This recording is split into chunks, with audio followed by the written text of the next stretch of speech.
Lep pozdrav, spoštovane gledalke in gledalci v današnji kulturi na televiziji Celje. Z našo kamero smo se tokrat ustavili v Velenju na proslavi Dneva upora, ki je v tamkajšnjem kulturnem domu potekal v četrtek 21. aprila. Pred slovesnostjo v Velenjskem domu kulture so župan mestne občine Velenje Peter Dermol, predsednica Združenja borcev za vrednote NOB Velenje Andreja Katič in podžupanja mestne občine Velenje Darinka Mravljak ob spremljavi kvarteta pihalnega orkestra Premogovnika Velenje k spomeniku onemele puške na Titovem trgu položili venec. Na osrednji prireditvi pa je, po prihodu praporščakov, ki so jo obiskovalci velenjske osrednje prireditve državnega praznika Dneva upora proti okupatorju v Domu kulture v Velenju minulo sredo 21. aprila pričakali stoje in po izvedbi državne himne slavnostnim nagovorom prisotne nagovorila predsednica Združenja borcev za vrednote NOB Andreja Katič, v katerem je poudarila pomen praznika v današnjem turbulentnem času. Pomen praznika danes pa je osvetlila tudi pred našo kamero. Ob teh dneh, konec aprila, v začetku maja, se vedno spominjamo nekih zelo zahtevnih, pa tudi ponosnih časov naše zgodovine, nekih preteklih dogodkov, ki so nam prinesli napredek, svobodo in lepše življenje. Danes, kot ste omenili, v teh zahtevnih časih, pa sama z zaskrbljenostjo gledam, kaj bodo naši otroci, naši vnuki čez desetletje ali dve mislili o aktualni pomladi. Jaz upam, da se bomo Slovenke in Slovenci čez dan, dva odločili prav in da bomo Slovenijo popeljali nazaj na tisto pot, kot jo imamo zapisano v ustavi. Na pot demokratične republike, socialne, pravne države, kjer ne bo nič narobe, če na glas beremo ustavo, kjer ne bo nič narobe, če se mladi aktivirajo, če pišejo zakone, če spodbujajo razmišljanje, če grejo na referendume in odločajo o svoji prihodnosti. Mi smo mogoče svoje nekako v enem delu že oddelali, seveda so dobrodošle tudi naše izkušnje, predvsem pa moramo gledati vsi skupaj in to je 27. april, dan upora proti okupatorju, da je vedno v nas nek upor, da vedno strmimo k neki pravičnejši družbi, neki boljši družbi, k neki družbi, ki je bila zgrajena v okviru Evropske unije po povojni Evropi, po drugi svetovni vojni na tistih vrednotah tovarištva, solidarnosti, enakosti, enakih možnosti, enakosti spolov, spoštovanja, predvsem pa, da nikoli več ne smemo, četudi je kateri narod v zahtevnem obdobju, četudi smo nezadovoljni, dopustiti razdora med ljudmi, dopustiti, da nekdo misli, da je več kot drugi in se moramo vedno učiti iz zgodovine in grozot vojne, kakršnim žal priča sedaj tudi v Ukrajini. Narediti moramo vsak najprej pri sebi in okoli sebe, da se te stvari preprečijo. Na slovesnosti v počastitev praznika Dneva upora proti okupatorju v Velenju so bili prisotni tudi številni gostje in svetniki mestne občine Velenje z županom Petrom Dermolom na čelu, ki je svoje misli o tem, kaj bi nam praznik Dneva upora proti okupatorju danes moral dati, pred našo kamero strnil takole. Jaz mislim, da mora v prvi vrsti dati opomin in spomin, torej na neka dejanja v preteklih zgodovinskih obdobjih, ki so se dogajala in ki so za sabo puščale žrtve, puščale so negativne zgodbe in danes si pravzaprav želimo predvsem to, da bodo tudi čez nekaj desetletij tovrstni dogodki, ampak ne spomin in opomin na sedanji čas, ampak predvsem želja, da takrat prepoznajo, da smo tisti, ki smo v teh časih, v teh obdobjih vodili lokalne skupnosti, državo, da smo to svojo domačo nalogo opravili. Za Velenje lahko zatrdim, da so v preteklosti pravili izjemno veliko in pomembno delo, da imamo danes zelo trdne temelje, na katerih lahko gradimo našo svetlo prihodnost. Tovrstni dogodki so pa predvsem spomin, še enkrat, in opomin, da ne zaidemo v iste dogodke, kot so se dogajali pred desetletji, ki so pravzaprav že danes v naši neposredni bližini in to zavedanje je pa najpomembnejše. Če bomo ohranili mir, svobodo, spoštovanje potem verjamem, da se bomo znali tudi povezovati in vsi skupaj graditi svetlo prihodnost. Andreja Katič je v svojem slavnostnem govoru poudarila tudi, da je občina Šoštanj dala pobudo, da bi letošnje leto razglasili za Kajuhovo leto, saj prav letos mineva 100-letnica rojstva Karla Destovnika Kajuha, ki pa je Ministrstvo za kulturo ni sprejelo. Mi smo ponosni, da je Karl Destovnik Kajuh naš slovenski pesnik, pa tudi narodni heroj, ki je dal zelo mlad življenje za domovino, tu iz naših krajev iz Šoštanja.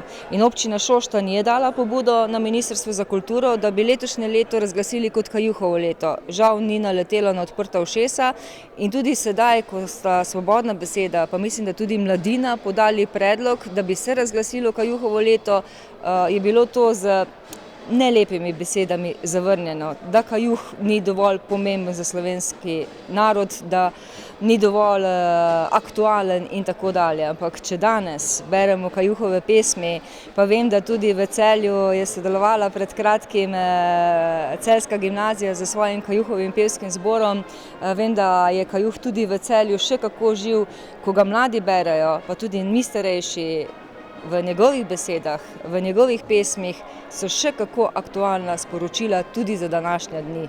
On piše o tovarištvu, o solidarnosti, prav o tem, da ne sme biti na eni strani preveč bogatih, na drugi strani tako revnih, da ne morejo preživeti iz meseca v mesec, da mora biti ljubezen med ljudmi, da nihče ne sme misliti, da je več vreden kot drugi, predvsem pa si želi nekega lepšega jutra in zato je dal tudi svoje življenje. In prav bi bilo, da bi mu danes, 100 let po obletnici njegovega rojstva, Slovenci in Slovenke se zahvalili na primeren način s Kajuhovim letom.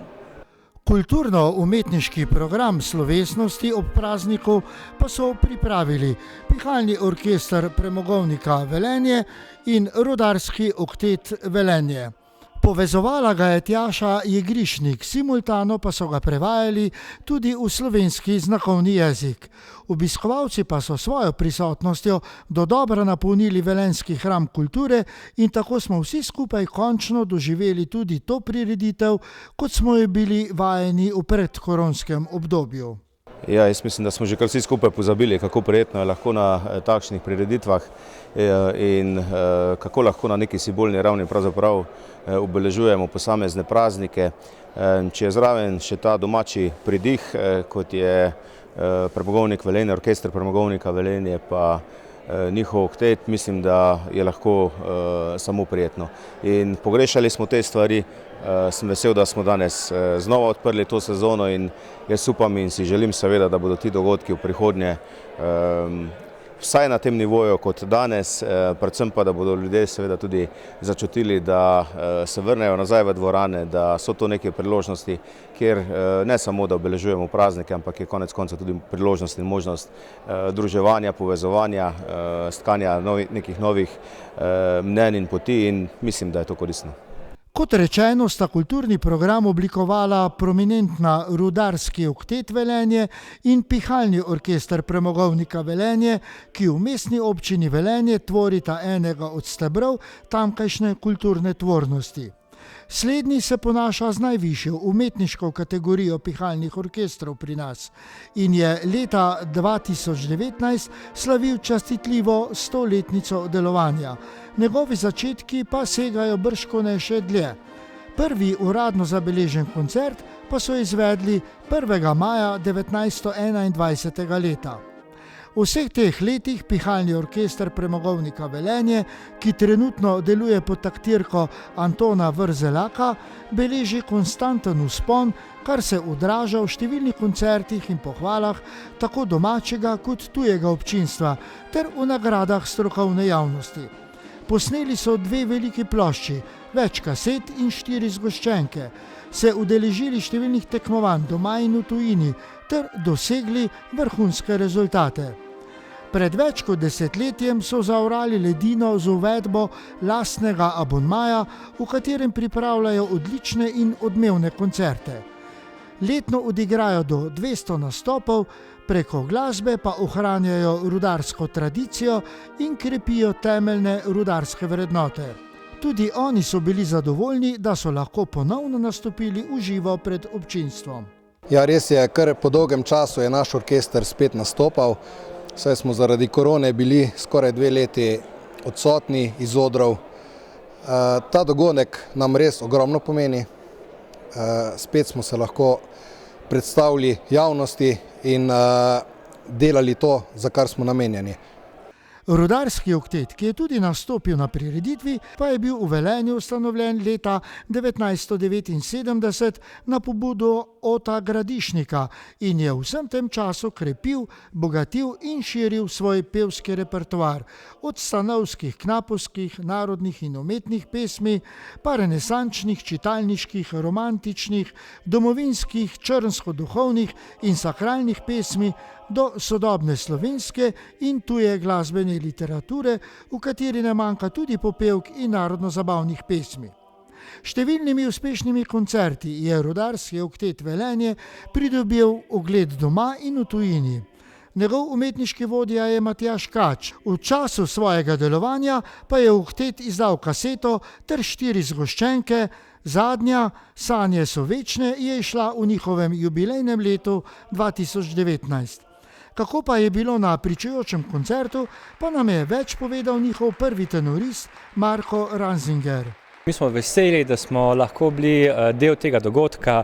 Veseli smo, da smo lahko dali tej publiki zopet en kulturni pečat. Po vseh tem času, ko smo bili vsi zaprti, smo vsi željni nastopanja in upam, da se bo zdaj v naslednjem času, ko prihaja v naslednjem obdobju, da se bo dejansko ti dogodki še naprej vrstili in da bo lahko vsi, ki živimo s kulturo, se zopet pokazali in ustvarjali.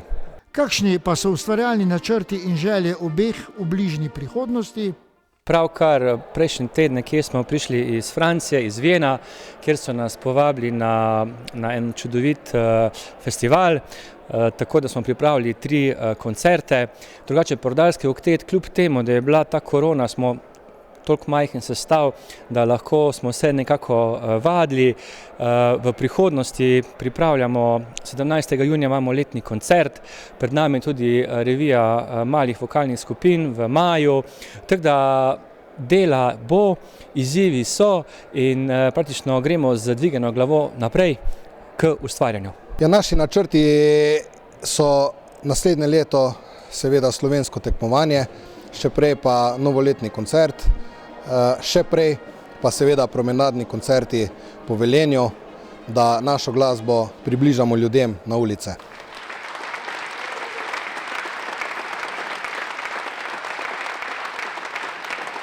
Vzpodbudne besede slavnostne govornice in pa resnično kakovosten glasbeni program, ki so ga pripravili tukaj v Domu kulture v Velenju, je seveda ogrel srca poslušalstva. Toliko v današnji oddaji Minute za kulturo na televiziji Celje. Hvala, da ste bili z nami in pa prav lep pozdrav do prihodnjič.